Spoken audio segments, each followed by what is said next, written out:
இந்த வீடியோ பார்க்குற நீங்கள் ஒருவேளை பெண்களாக இருந்தீங்கன்னா நீங்கள் ரொம்ப பிளெஸடுன்னு நான் சொல்கிறேன்.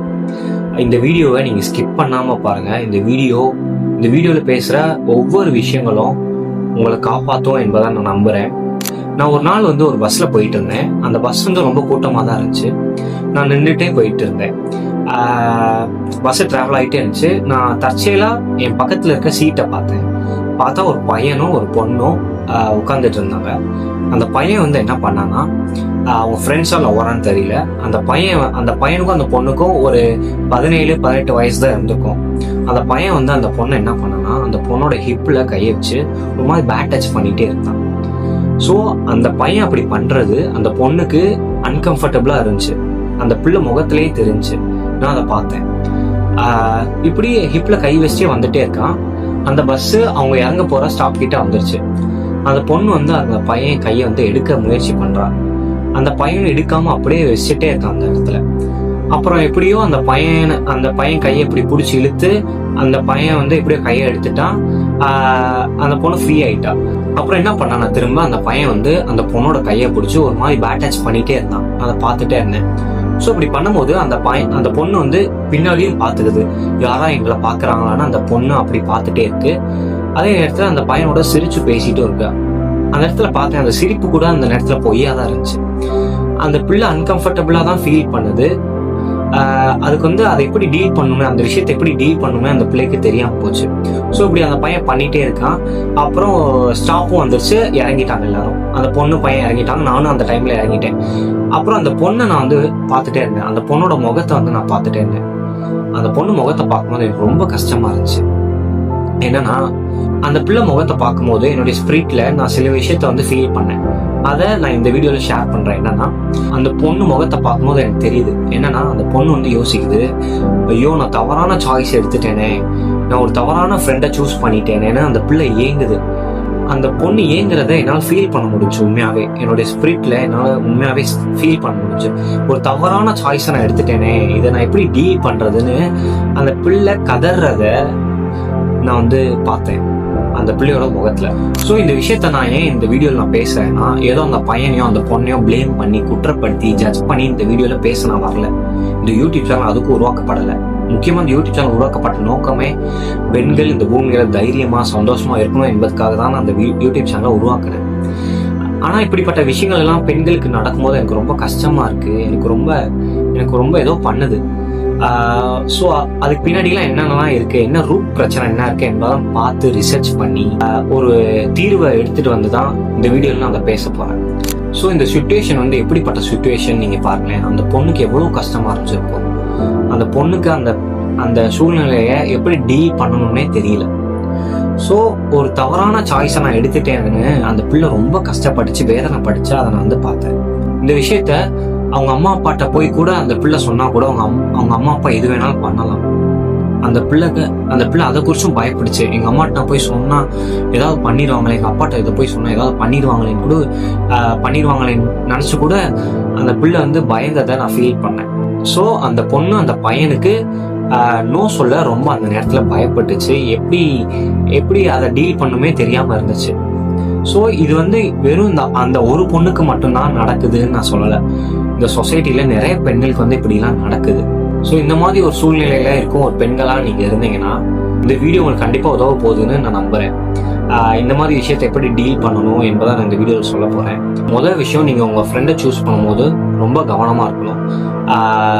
நீங்க எப்படி சூஸ் பண்றீங்க என்பது முக்கியம். எப்படிப்பட்ட எந்த விதமான டைப் ஆஃப் ஃப்ரெண்டை நீங்க சூஸ் பண்றீங்க என்பது ரொம்ப முக்கியம். முதல் விஷயம் என்னன்னா, நீங்க சூஸ் பண்ற ஃப்ரெண்டு அவனுடைய ஃபேமிலியில எப்படி இருக்கான், அவனுடைய ஃபேமிலியை நேசிக்கிறானா என்பதை நீங்க செக் பண்ணணும். அவங்க அம்மா அப்பாவை நேசிக்கிறானா, அவங்க அம்மா அப்பாவை ஹானர் பண்றானா, அவனுடைய தங்கச்சி அவனுடைய அண்ணனை நேசிக்கிறானா என்பதை பார்க்கணும். அவங்க ஃபேமிலியை நேசிக்காதவன் உங்களை போய் ஒன்றும் நேசிக்க போறதில்லை. அவன் ஃபேமிலியே நேசிக்காதவன் உங்களை நல்லா ஆக்கிடுவான், உங்களை நல்லா வச்சிருவான் என்பதெல்லாம் இல்லை. அது பொய். அங்க நேசிக்காதவன் உங்களை நேசிக்க போறதே இல்லை. இதை முதல்ல தெரிஞ்சுக்கணும். யார் ஃபேமிலியை நேசிக்கிறாங்களோ அவங்களதான் நீங்க ஃப்ரெண்டா நீங்க தெரிஞ்சுக்கணும். ரெண்டாவது என்னன்னா, அவனுடைய கேரக்டர், அவனுடைய குணங்கள் எப்படி இருக்கு என்பதை நீங்க செக் பண்ணி பார்க்கணும். அதாவது அவனுடைய குணங்கள், அவனுடைய கேரக்டர் எப்படி இருக்கு என்பதை நீங்க செக் பண்ணணும். நல்லதா இருக்கா, உண்மையாவே நல்லா இருக்கா என்பதை நீங்க செக் பண்ணணும். 3வது, அவன் எந்த விதமான ஃப்ரெண்ட்ஸோட பழகுறான் என்பதை நீங்க முக்கியமா பார்க்கணும். அவன் எந்த சர்க்கிள்ல இருக்கான், அவன் அவன் யாரோட அட்டாச்சா இருக்கான் என்பதை நீங்க செக் பண்ணி பார்க்கணும். அவனோட ஃப்ரெண்ட்ஸ் எப்படி இருக்காங்க என்பதை பார்க்கணும். 4வது, அவன் ஒரு சமுதாயத்துல எப்படி பிஹேவ் பண்றான், ஒரு கம்யூனிட்டின்னு வரும்போது அவன் எப்படி பிஹேவ் பண்றான் என்பதை நீங்க பார்க்கணும். 5வது முக்கியமான விஷயம் என்னன்னா, உங்களுடைய உள் உணர்வுகளுக்கு நீங்க மதிப்பு செலுத்தணும். அதாவது உதாரணமா இப்ப நீங்க ஒரு இடத்துக்கு போறீங்கன்னு வச்சுக்கோங்களேன். அந்த இடத்துக்கு நீங்க போறது உங்களுக்கு ஒரு மாதிரியா தோணுதுன்னா, இது சரியில்லைன்னு தோணுச்சுன்னா அந்த இடத்த விட்டு நீங்க போயிடணும். ஸோ இதுதான் உங்களுடைய உள் உணர்வுக்கு நீங்க மதிப்பு கொடுக்குறதுன்னு அர்த்தம். அதை நீங்க ரெஸ்பெக்ட் பண்ணுங்க.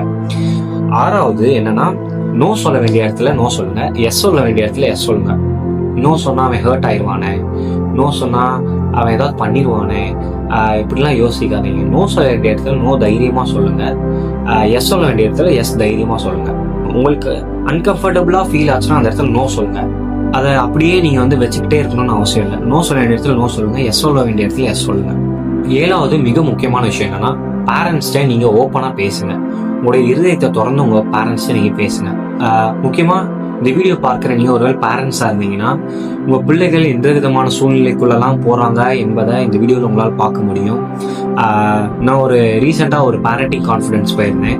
அதுல அந்த பேரண்டிங் கான்ஃபரன்ஸ் நடத்துற ஒரு பேரண்ட்ஸ் சொல்லியிருக்காங்க. என்ன சொல்லியிருக்காங்கன்னா, பேரண்ட்ஸா இருப்பதை காட்டிலும் பிள்ளைகளா இருப்பதா ரொம்ப கஷ்டம்னு அவங்க சொன்னாங்க. ஸோ இது உண்மைதான். பிள்ளைகளா இருப்பது ரொம்ப ரொம்ப கஷ்டம். முக்கியமா பெண் பிள்ளைகள் நிறைய விஷயங்களை தாண்டி போறாங்க. ஸோ அந்த மாதிரி நேரத்துல பேரண்ட்ஸ்னுடைய ஹக்கு, அவங்களுடைய அன்பு, அவங்களுடைய அரவணைப்பு அந்த பிள்ளைகளுக்கு ரொம்ப தேவைப்படும். முக்கியமா அப்பாவுடைய அரவணைப்பு அந்த பிள்ளைகளுக்கு ரொம்ப தேவைப்படும், அவசியமா இருக்கும். அவங்களுடைய உணர்வுகளை ஏற்றுக்கொள்ளக்கூடிய அம்மா அப்பா அவங்களுக்கு தேவைப்படும். ஸோ இதெல்லாம் பூர்த்தி செய்யக்கூடிய பேரண்ட்ஸா நீங்க இருக்கணும். ஸோ பெற்றோர்களாகிய நீங்க உங்க பிள்ளைகள் உங்கள்கிட்ட பேசக்கூடிய அளவுக்கு, உங்கள்கிட்ட ஓப்பன் பண்ணி பேசக்கூடிய அளவுக்கு உங்களுடைய இதயத்தை நீங்க ஃப்ரீயா வச்சுக்கணும். உங்களை நீங்களே அன்பா வச்சுக்கணும். அவங்க எந்த விஷயத்த சொன்னாலும் நீங்க அதை அப்படியே அக்செப்ட் பண்ணக்கூடிய பெற்றோர்களா இருக்கணும்.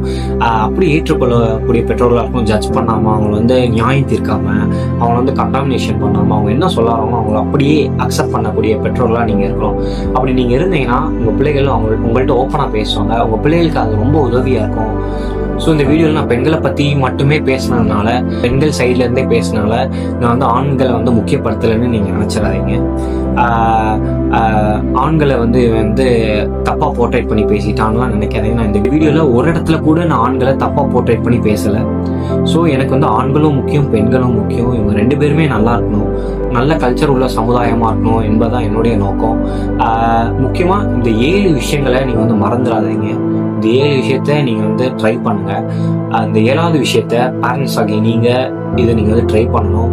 உங்க பிள்ளைகளுக்கு அது ரொம்ப உதவியா இருக்கும். என்னன்னாலும் உங்க பிள்ளைகள் உங்கள்கிட்ட பேசக்கூடிய அளவுக்கு உங்களுடைய ஹார்ட்டை ஓப்பன் பண்ணி வச்சிருக்கணும்.